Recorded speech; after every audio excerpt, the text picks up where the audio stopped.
About a month ago, I polled you guys on what training routine you use. To my surprise, a large proportion of you are using routines that may be harming your muscle growth. Throughout the past decade, I've experimented with many routines, coached clients with many routines, and performed plenty of research in exercise science. So, I decided to make this video. At the end of the video, I'll reveal the best routines, based on how many days you can make to the gym each week. To be honest, some of my picks will surprise you. I'll be ranking training routines based on 3 criteria. First, based on a scientific research, will this routine maximize muscle growth in most people? Second, and this one's subjective, is this training routine fun and enjoyable to use for most people? Third, are each of the workouts within the routine challenging yet feasible? With that out of the way, let's start with the bro split. In the bro split, you usually train 5 to 7 days a week and assign a muscle group to each day. Monday is chest day. Tuesday is back, Wednesday is shoulders, Thursday is legs, and Friday is arms. Incidentally, arms just happen to be trained on International Clubbing Day. You can see where the routine gets its name from. As the name implies, this routine is heavily biased towards the upper body. Out of 5 training days, 4 are dedicated to the upper body training, and only 1 towards the legs. That also makes it a pretty fun routine for most guys. Getting a juicy pump is a meme in beginner circles for a reason. Few things are as fun as demolishing a muscle group. That is, unless you're talking about your legs. The flip side of spending most of your week training upper body is that when it comes time to hit legs on a single day, that will be carnage. Cue a clip of Mike Isotal throwing up and doing leg curls. That's not to say it can't be done, but I've noticed that most advanced lifters eventually switch to a routine that allows them to train their legs twice a week and spread out their leg volume a bit more. It's much easier to get in your volume for legs across several days. That notwithstanding, the bro split is a pretty fun routine, especially if you skip the leg day. When it comes to the third criterion, unfortunately, most of the workouts are on the easy side. Even if you really push, training arms only gets so hard. On the contrary, the leg day is too challenging and may even be hard to do for advanced lifters. So this routine scores pretty poorly on this criterion. Finally, will the bro split maximize progress for most lifters? Probably not. A group of researchers from Florida recently pre-printed a meta-analysis on training frequency and muscle growth. They found that while training frequency didn't play a big role for muscle hypertrophy, the effect did lean in favor of higher frequencies. The effect was slightly larger when going from training a muscle once a week to twice a week. The bro split, unfortunately, has you training many major muscle groups only once a week, which reduces muscle growth. The final issue with the bro split is that it forces you into training 5 days a week. This can be difficult to achieve, especially if you have a life outside of the gym. Overall, the bro split goes into C tier. It's fun, but not ideal for progress. Next, we have the full body split. Where the bro split is a neatly defined routine, the full body split is the opposite. When someone asks you what you're training today, you reply, everything. But usually, you don't actually mean everything. You're training some of your upper body and some of your lower body on the same day. With a lack of constraints, you can tailor each workout to be challenging yet feasible. If a workout is too hard, you can move one of the leg exercises to another day and replace it with an upper body exercise. If it's too easy, you can simply add more leg training. Full body routines facilitate challenging yet feasible workouts. For the question of fun, things get more subjective. On the one hand, you're missing out on the fun of having one muscle group get mega pumped. On the other hand, if there's a muscle group you really hate training, you can avoid having that one dreaded day in your routine where you train exclusively that muscle. Likewise though, if there's a muscle you love training, you now get to train it during every workout.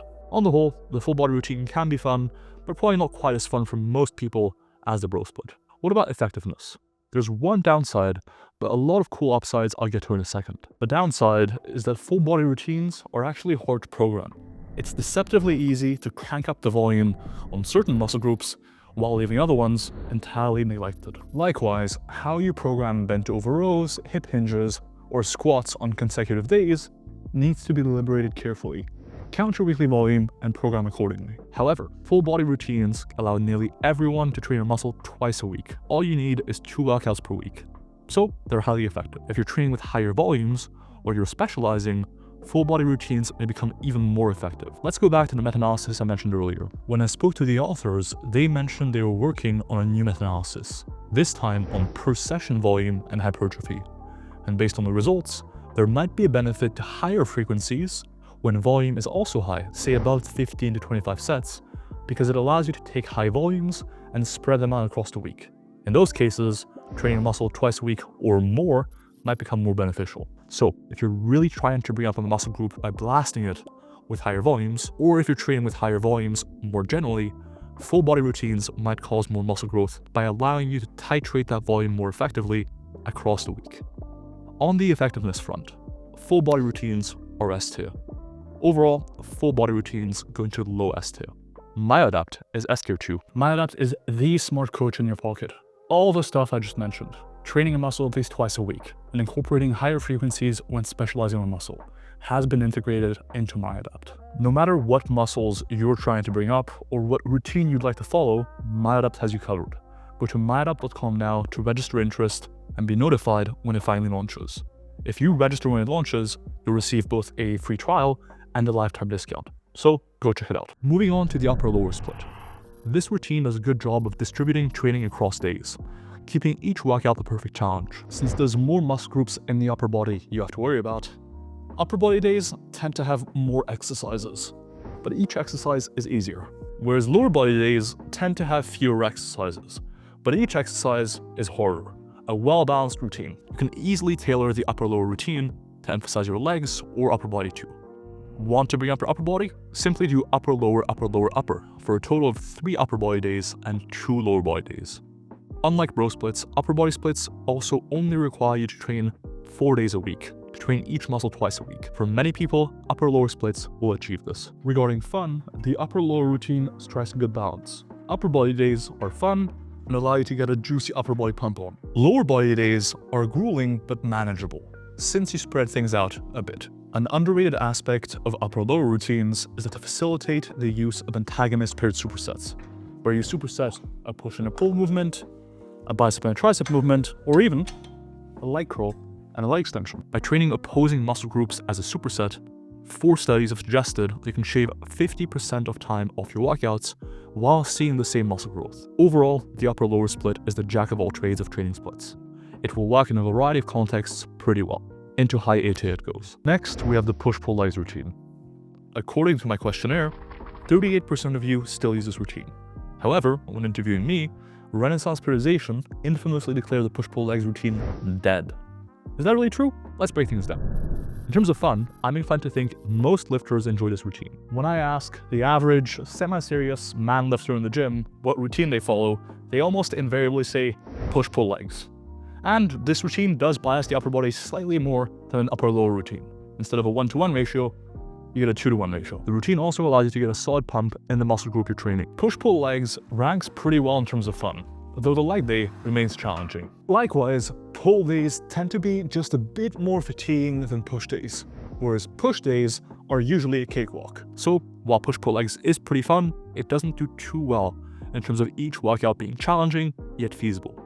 The leg day is an odyssey, the pull day is adequate, and the push day usually too easy. Now, we come to effectiveness. In case you didn't watch it, in the RP collab, I made the point that for push-pull legs to maximize growth, you would need to train 6 days a week always, since that would result in you training each muscle at least twice a week. But for many, getting to the gym 6 days a week is a struggle. So instead of opting for a push-pull leg split and failing to achieve it most weeks, they would be better off opting for a full body split and training each muscle at least twice a week anyways. The other issue with push-pull legs, in terms of effectiveness, is when specializing. If you're specializing on legs, for example, leg days become abhorrently difficult. And even if you're specializing on the upper body, you'd likely see more muscle growth if you just train the upper body a bit more frequently than the routine allows you to. A push-pull legs routine pigeonholes you into training each muscle twice a week. For those reasons, the push-pull legs routine goes into mid-B tier. It's not terrible, it can work under the right circumstances, but it's a situational routine at best. Now that we've covered the big 4 routines, we'll get into some of the routines you commented about. After all, many of you said you don't follow these big 4 routines. And well, there's actually some solid routines in there.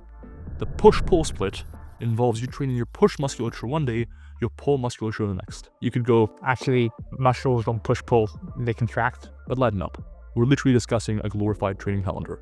Just like an upper-lower, you can hit a twice-a-week frequency with just 4 days a week. People who like the push-pull split seem to really like it fun-wise. Regarding workout difficulty, this routine actually strikes a great balance.